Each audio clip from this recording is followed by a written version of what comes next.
तो बच्चों आज हम बहुत ही इम्पोर्टेंट कंसेप्ट डिस्कस करने वाले हैं जो बहुत सारे बच्चों को प्रॉब्लम्स देता है, बहुत सारे बच्चों को डिफिकल्टीज है इसमें। और मैं अक्सर देखता हूँ कि बच्चे इसको बहुत ज्यादा मुश्किल समझते हैं। तो आज हम जो टॉपिक डिस्कस करने वाले हैं वो है regulation of genes expression. Regulation of jeans,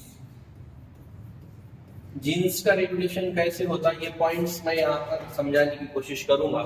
जैसे कि बच्चों आपको पता है एक बेसिक कंसेप्ट कि जीन्स जो रहते हैं वो सेल्स में रहते हैं। सेल के अंदर यूकैरियोटिक सेल में जो न्यूक्लियस रहता, न्यूक्लियस में जो जेनेटिक इंफॉर्मेशन है वो डीएनए के फॉर्म में है।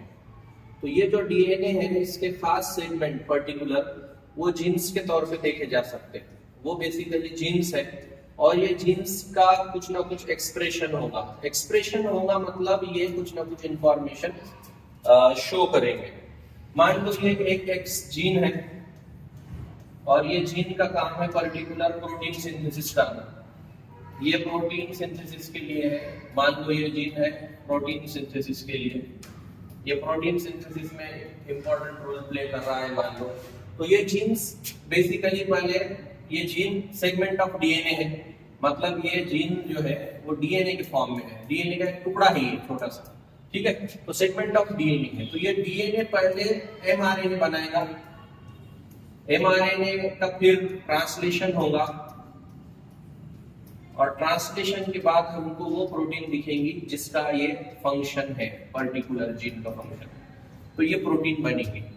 तो यहाँ पर डीएनए से आरएनए बन रहा, मतलब यहाँ पर हो रहा ट्रांसक्रिप्शन, उसके बाद हो रहा ट्रांसलेशन एमआरएनए का और उस ट्रांसलेशन के थ्रू प्रोटीन बन रही। तो ये जो जीन है एक्स जीन, मैंने जिसको नाम दिया, उसका expression in the form of particular protein. ये जो प्रोसेस है, ये प्रोसेस में जो ये प्रोटीन बन रहा है ये खास जीन की इंफॉर्मेशन का आउटपुट है। मतलब ये जो इंफॉर्मेशन है उस हिसाब से आउटपुट निकल के आ रहा है।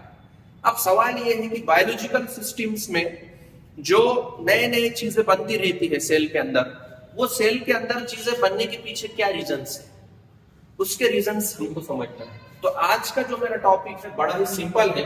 वो टॉपिक ये है कि भाई पर्टिकुलर जो जीन है वो जीन का जो एक्सप्रेशन है वो एक्सप्रेशन किस टाइप का होता है, उस पे कौन से फैक्टर्स अफेक्ट होते हैं, ये मुझे समझाना है, जो कि कोई मुश्किल नहीं। बस बेसिक कंसेप्ट ये क्लियर होना है बच्चों कि जीन क्या होता है ये हमको पता होना चाहिए, ट्रांसक्रिप्शन क्या होता है ये हमको पता होना चाहिए, ट्रांसलेशन क्या है ये हमको मालूम होना चाहिए। अगर ये हमको मालूम है तो मैं समझता हूँ ये चीजें कोई भी मुश्किल नहीं, बस ये मालूम करना, ये बेसिक है बच्चों। तो देखो ये 4 स्लाइड मैंने यहाँ पे लिया, एकदम सिंपल करके बता रहा हूँ। 4 स्लाइड लिया और 4 स्लाइड में मैं वो कंसेप्ट क्लियर कर दूंगा जिसका बच्चों को बहुत ज्यादा प्रॉब्लम होता है। पहला regulation of gene expression heading है, उसमें मैंने लिया जीन एक्सप्रेशन, जो अभी थोड़ी देर मैंने बताया पहले कि जीन का ट्रांसक्रिप्शन हो रहा है, ट्रांसलेशन हो रहा है, पॉलीपेप्टाइड बॉन्ड फॉर्मेशन हो रहा है। पॉलीपेप्टाइड मतलब प्रोटीन्स, ठीक है। तो जीन के एक्सप्रेशन कंट्रोल कैसे होते हैं, हम ये कैसे समझेंगे कि कोई जीन एक्टिवेट है या नहीं है। जीन को एक्टिवेट करने के लिए कुछ कंडीशंस की जरूरत होती है। जो जीन एक्टिवेट हो रहे हैं इसके लिए बहुत सारे कंडीशंस अप्लाई होना जरूरी है। जैसे हमारी सेल की मेटाबॉलिक स्टेट, मेटाबॉलिक पैटर्न समझना जरूरी है। जैसे मिसाल के तौर पे एक सिंपल एग्जांपल मैं देता हूं कि मैंने बहुत ज्यादा स्वीट खा लिया, मीठा खा लिया। अब ये मीठा खाने के बाद मेरे ब्लड का शुगर लेवल बढ़ गया। अब ब्लड में शुगर लेवल बढ़ना मींस ये एक फैक्टर है, फिजियोलॉजिकल लेवल पे अगर हम देखेंगे तो ये फैक्टर है, ठीक है। और ये फैक्टर मेटाबॉलिज्म से भी रिलेटेड है, क्योंकि अब वो शुगर को ग्लाइकोजन में कन्वर्ट करना है, उसका एनाबॉलिज्म करना है। तो वहां पर एक प्रोटीन बनेगा, उस प्रोटीन का नाम है इंसुलिन। शुगर को इंसुलिन क्या करेगा, कन्वर्ट करेगा ग्लाइकोजन में। तो जब मेरे ब्लड में शुगर लेवल बढ़ गया तो मेरे पेंक्रियाज में इंसुलिन का प्रोडक्शन बढ़ना जरूरी है। पेंक्रियाज के सेल्स उस कंडीशन को सामने रखते हुए पॉलीपेप्टाइड बॉन्ड फॉर्मेशन करेंगे, क्योंकि तुमको पता है कि इंसुलिन ये प्रोटीन है। तो इंसुलिन नामी protein that is the hormone, ये बनने के लिए इंसुलिन प्रोड्यूसिंग जीन का एक्टिवेशन होगा। और वो जीन का एक्टिवेशन किस कंडीशन में होगा, जब ब्लड में ग्लूकोज का लेवल बढ़ गया। और उस वजह से मेटाबॉलिक पैटर्न बदल गया, क्योंकि मेटाबॉलिक पैटर्न डिपेंड है अवेलेबल सबस्ट्रेट पे। अभी मैंने जो केस डिस्कस किया वहां पे सबस्ट्रेट क्या है बच्चों, ग्लूकोज है। ये ग्लूकोज सबस्ट्रेट होने की वजह से वहां पे उसको एक्टिवेट करने वाला प्रोटीन इंसुलिन मुझे दिखाई दिया। ये इंसुलिन ने फिर इसको ग्लाइकोजन में कन्वर्ट कर लिया। मतलब मेटाबॉलिक कंडीशन जीन के रेगुलेशन पे अफेक्ट करती। अब मान लो नॉर्मल हो गया पूरा शुगर लेवल, तो ग्लाइकोजन जितना बनना था बन गया, इंसुलिन का प्रोडक्शन वहां पे रुक जाएगा। अब इंसुलिन का प्रोडक्शन स्टार्ट होना, रुक जाना, इससे एक बात तो समझ में आ रही कि हमारे जीन्स एक्टिवेट भी होते हैं और डीएक्टिवेट भी होते हैं कंडीशनली, रिक्वायरमेंट के हिसाब से। मतलब हमारे जीन्स का जो रेगुलेशन है बच्चों, ये पॉजिटिव टाइप का भी हो सकता और निगेटिव टाइप का भी हो सकता। पॉजिटिव रेगुलेशन में चीजें होंगी और निगेटिव रेगुलेशन में चीजें होती हुई रुक जाएंगी। तो जीन के जो एक्सप्रेशन है वो पॉजिटिव लेवल पे भी हो सकते हैं और निगेटिव लेवल पे भी हो सकते हैं। तो डिफरेंट कंडीशन में, मेटाबॉलिक कंडीशन है, फिजियोलॉजिकल कंडीशन है, इन्वायरमेंटल कंडीशन है। जैसे मिसाल के तौर पे इन्वायरमेंटल कंडीशन की एग्जांपल लेंगे, तो जैसे इन्वायरमेंट को हम फेस करेंगे उस हिसाब से हमारे बॉडी का रिस्पॉन्स होगा।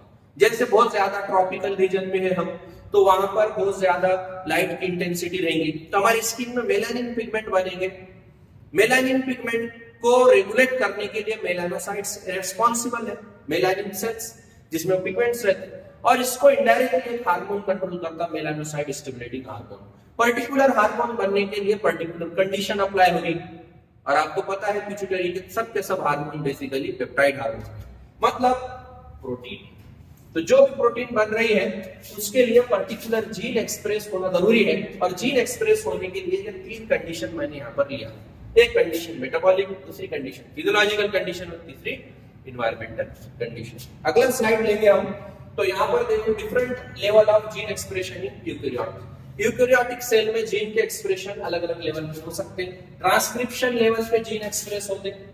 यहाँ पर प्राइमरी ट्रांसक्रिप्ट फॉर्मेशन हुआ, मतलब mRNA formation from DNA. Processing level पे स्प्लाइसिंग का प्रोसेस देखने को मिलेगा हमको। स्प्लाइसिंग मतलब उसमें कैपिंग होंगी, टेलिंग होंगी, ठीक है, एक्सॉन्स ये इंट्रोड्यूस होंगे, इंट्रोन्स रिमूव होंगे, ये हमको पता है, इससे पहले रीडिंग में तुमने पढ़ा होगा एनसीईआरटी में। ट्रांसपोर्ट लेवल में क्या होगा, जो एमआरएनए बना है वो न्यूक्लियस से साइटोप्लाज्म में आएगा। एमआरएनए का जो ट्रांसपोर्टेशन है वो होगा न्यूक्लियस टू साइटोप्लाज्म, क्योंकि हमको पता है कि यूकेरियोटिक सेल में न्यूक्लियर मेम्ब्रेन रहता, तो एमआरएनए का ट्रांसपोर्टेशन न्यूक्लियस से साइटोप्लाज्म में होगा ट्रांसपोर्ट लेवल पे। चौथा पॉइंट है सॉरी, ट्रांसलेशनल लेवल। ट्रांसलेशन में क्या होगा बच्चों, एमआरएनए की इंफॉर्मेशन अडॉप्ट होगी, एमआरएनए की इंफॉर्मेशन अडॉप्ट होगी टीआरएनए के थ्रू, इसको बोलेंगे हम ट्रांसलेशन। और फाइनली इससे प्रोटीन बनेगा, फिर वो पूरा प्रोसेस तुमको पता है। तो यूकेरियोट में इन सब लेवल पे जीन्स एक्सप्रेस हो सकते हैं। The structure of gene, gene के जो स्ट्रक्चर है बेटा, उसमें कुछ सेगमेंट है, कुछ पैटर्न है जो एनसीईआरटी ने दे रखा है। यहाँ पर जेड जीन भी हमको बताया गया है, वाई जीन भी और ए जीन भी। इस पे क्वेश्चन आता है जेड जीन का क्या फंक्शन है, तो Z gene beta galactosidase enzymes की इंफॉर्मेशन रखता, वाई जीन परमेज एंजाइम की इंफॉर्मेशन रखता, और ए जीन ट्रांस एसिटिलेज एंजाइम की इंफॉर्मेशन रखता। बीटा गैलेक्टोसाइडेज एंजाइम है जो डाइसैकेराइड मतलब लैक्टोज को ये मोनोसैकेराइड में कन्वर्ट करता, मतलब ग्लूकोज ले लो और गैलेक्टोज ले लो, ग्लूकोज और गैलेक्टोज में कन्वर्ट करता है ये लैक्टोज को। तो बीटा गैलेक्टोसाइडेज ये एंजाइम है जो लैक्टोज के प्रेजेंस में ज्यादा क्वांटिटी में बढ़ेगा। परमेज एंजाइम्स क्या करेगा, परमेबिलिटी बढ़ाएगा सबस्ट्रेट की, मतलब लैक्टोज की परमेबिलिटी बढ़ाएगा। लैक्टोज जितना ज्यादा साइटोप्लाज्म में रहेगा उसी हिसाब से बीटा गैलेक्टोसाइडेज बनेगा। ट्रांस एसिटिलेज ये प्रोसेस को अप्लाई करेगा, कंडीशंस सुइटेबल कंडीशंस में हेल्प करेगा। ट्रांस एसिटिलेज परमेज एंजाइम्स की और बीटा गैलेक्टोसाइडेज एंजाइम्स की एक्टिविटी को इंप्रूव करने में मदद देगा। मतलब ये पूरा प्रोसेस मल्टीपल जीन्स के थ्रू रेगुलेट हो रहा है। पूरा प्रोसेस मतलब क्या, लैक्टोज का ग्लूकोज और गैलेक्टोज में कन्वर्जन। लैक्टोज ये सबस्ट्रेट है, ये सबस्ट्रेट की मौजूदगी में ये सब के सब जीन्स एक्टिवेट होंगे। कैसे होंगे अगले स्लाइड में देखते हैं। तो देखो बच्चों, ये दो केस मैंने यहाँ पे लिया। ये कंक्लूसिव डिस्कशन है, बहुत सिंपल डिस्कशन है। यहाँ पर केस 1 और केस 2 मैंने यहाँ पर लिया। केस 1 में देखो बच्चों, केस 1 में यहाँ पर इंड्यूसर नहीं है, यहाँ पर इंड्यूसर नहीं है, इंड्यूसर एब्सेंट। तो इंड्यूसर एब्सेंट होने की वजह से कुछ कंडीशन क्रिएट हो गई। तो ये जो आई वाला जीन है, यहाँ पर आई जीन की इंफॉर्मेशन है ये। तो ये जो आई जीन है, ये क्या कर रहा है, रिप्रेसर एमआरएनए बना रहा है, और ये रिप्रेसर एमआरएनए प्रॉपर रिप्रेसर को प्रोड्यूस कर रहा है। ये रिप्रेसर क्या है, ये रिप्रेसर ऑपरेटिंग रीजन को बाइंड करेगा, ये रिप्रेसर ऑपरेटिंग रीजन को बाइंड करेगा। अब ऑपरेटिंग रीजन क्या है, ऑपरेटिंग रीजन ये Z जीन को कंट्रोल करता, ये Y जीन को कंट्रोल करता, ये A जीन को कंट्रोल करता। अगर ये ऑपरेटिंग रीजन ही ब्लॉक किया जाए, ये ऑपरेटिंग रीजन ही जो है तो ब्लॉक किया जाए इसके थ्रू, हमारे रिप्रेसर प्रोटीन के थ्रू, तो ये ब्लॉक होने के बाद ये तीनों प्रोसेस भी रुक जाएंगे। मतलब क्या हो रहा बच्चों, ये जो आई जीन है इनहिबिटर एक्टिविटी परफॉर्म कर रहा, ये प्रोसेस को होने के लिए रोक रहा, तो रिप्रेसर बोलेंगे हम उसको, ये प्रोटीन को, ये रिप्रेसर प्रोटीन ऑपरेटर रीजन को बाइंड कर रहा और ये जीन डीएक्टिवेट हो रही, मतलब प्रोसेस डीएक्टिवेट हो रहा। कौन सा प्रोसेस डीएक्टिवेट हो रहा, ये वाला प्रोसेस दूसरे केस में। तो दूसरे केस में अगर हम आएंगे तो आई जीन जो है यहाँ पर नियमित रूप से अपना काम परफॉर्म करने के लिए तैयार है, लेकिन इंड्यूसर उसको ब्लॉक कर देगा, रिप्रेसर प्रोटीन को इंड्यूसर ब्लॉक कर देगा, मतलब इनएक्टिवेट करेगा।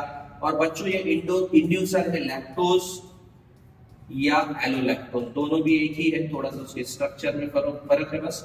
एलोलैक्टोज, लैक्टोज और एलोलैक्टोज ये क्या करेंगे, हमारे जो रिप्रेसर है इसको बाइंड कर देंगे, इनएक्टिव कर देंगे। और जब ये रिप्रेसर बाइंड होगा तो ऑपरेटिंग रीजन को नहीं ब्लॉक करेगा, और ऑपरेटिंग रीजन अगर फ्री है तो Z gene, Y gene, A gene, मतलब बीटा गैलेक्टोसाइडेज, लैक एमआरएनए, मतलब परमेज एंजाइम्स और ट्रांस एसिटिलेज, ये तीनों भी क्या करेंगे, अपने फंक्शंस अच्छे से परफॉर्म करेंगे। जैसे कि मैंने लास्ट स्लाइड में डिस्कस किया था, ये Z जीन ये बीटा गैलेक्टोसाइडेज बनाता, Y जीन ये परमेज बनाता, और A जीन ये ट्रांस एसिटिलेज एंजाइम बनाता। ट्रांस एसिटिलेज ट्रांस एसिटिलेशन में हेल्प करेगा। परमेज एंजाइम्स लैक्टोज को बहुत ज्यादा साइटोप्लाज्म में आने के लिए परमेबिलिटी बढ़ाएगा, और उस लैक्टोज को ग्लूकोज और गैलेक्टोज में कन्वर्ट करेगा बीटा गैलेक्टोसाइडेज, जो Z जीन का आउटपुट है। ये सब के सब प्रोटीन है। इन तीन जीनों के एक्सप्रेशन की वजह से, इन तीन जीन्स के एक्सप्रेशन की वजह से, Z की वजह से बीटा गैलेक्टोसाइडेज प्रोटीन बन गया, that is nothing but enzyme. Y की वजह से परमेज एंजाइम बन गया, और A की वजह से ट्रांस एसिटिलेज। ये तीनों भी सक्सेसफुली क्या करेंगे बच्चों, सक्सेसफुली ये तीनों भी लैक्टोज को लैक्टोज को ग्लूकोज और गैलेक्टोज में कन्वर्ट होने में मदद देंगे। ये दोनों मोनोसैकेराइड है, मोनोमर है। परमेज एंजाइम लैक्टोज को ज्यादा से ज्यादा साइटोप्लाज्म में आने की अनुमति देगा, ट्रांस एसिटिलेज एंजाइम्स इनके लिए हेल्प करेगा ये प्रोसेस के लिए। तो ये प्रोसेस कब होगा, जब ये रिप्रेसर इनएक्टिव होगा। रिप्रेसर इनएक्टिव कब होगा, जब लैक्टोज एब्सेंट रहेगा। इंड्यूसर एब्सेंट है मींस लैक्टोज एब्सेंट है, लैक्टोज नहीं है तो प्रोसेस रुक जा रहा, मतलब ये जीन्स इनएक्टिव है अगर लैक्टोज नहीं हो। पता क्या चला, पता ये चला जो शुरुआत में मैंने डिस्कशन किया था कि ये जो सबस्ट्रेट होते हैं, ये सबस्ट्रेट पर्टिकुलर फॉरवर्ड रिएक्शन करके एक पर्टिकुलर प्रोडक्ट देते हैं। इन प्रोडक्ट को बनने के लिए कुछ ना कुछ कैटलिस्ट की, बायो कैटलिस्ट की, एंजाइम्स की जरूरत पड़ती, और ये एंजाइम्स उन सबस्ट्रेट की मौजूदगी में, उन सबस्ट्रेट के प्रेजेंस की वजह से पर्टिकुलर जीन एक्टिवेट होते हैं। और ये जीन्स को रेगुलेट करने के लिए हमारे पास जीन सिग्नलिंग का एक प्रोसेस है, जो अभी हमारे सिलेबस में इतना डिटेल नहीं है। जीन सिग्नलिंग के थ्रू होता क्या, जीन्स एक्टिवेट भी होते, वापस से पाउज भी हो जाते, उनके एक्टिवेशन का डीएक्टिवेशन हो जाता, वो रुक भी जाते, depending on the condition. Sequentially genes अपने एक्सप्रेशन करते रहते। जैसे सिंपल एग्जांपल देता मैं, कि एक बच्चा जायगोट के फॉर्म में है, तो उसको एक पूरा एडल्ट ह्यूमन बीइंग बनने के लिए सीरीज ऑफ इवेंट से गुजरना पड़ता, और वो इवेंट के लिए, जैसा एक इंसान के बच्चे की बात करेंगे तो मेल कैंडिडेट 18 या 22 साल तक एक मैच्योरिटी लेवल तक पहुंचता, तो 22 साल होने तक उसके बॉडी में कितने सारे चेंजेस होते, वो चेंजेस जीन्स के ही आउटपुट है। एक छोटे बच्चे में जो जीन्स एक्टिवेट है, उसी बच्चे में आगे आने वाले उसके जिंदगी में नए नए जीन्स एक्टिवेट होते रहेंगे। उस हिसाब से उसके आउटपुट्स हमको दिखेंगे, उसके एक्सप्रेशंस देखने को मिलेंगे। तो पता ये चल रहा है कि जो जीन्स का एक्सप्रेशन है ये स्पेसिफिक कंडीशन में, स्पेसिफिक सिचुएशन में, स्पेसिफिक टाइम में सिक्वेंशियली आउटपुट उसके मिलते रहते, और वो जीन्स के आउटपुट को हम देख पाते in the form of metabolic enzyme, in the form of phenotype, different हमारे स्ट्रक्चर की फॉर्म में, और ये जीन को एक्सप्रेस करने के लिए कुछ कंडीशंस हो सकते हैं, जैसे मैंने यहाँ पर एग्जांपल लिया इंड्यूसर। ठीक है, खैर ये मैं समझता आप लोगों को समझ में आ गया होगा। मैंने कोशिश किया इसको सिंपल तरीके से समझाने की।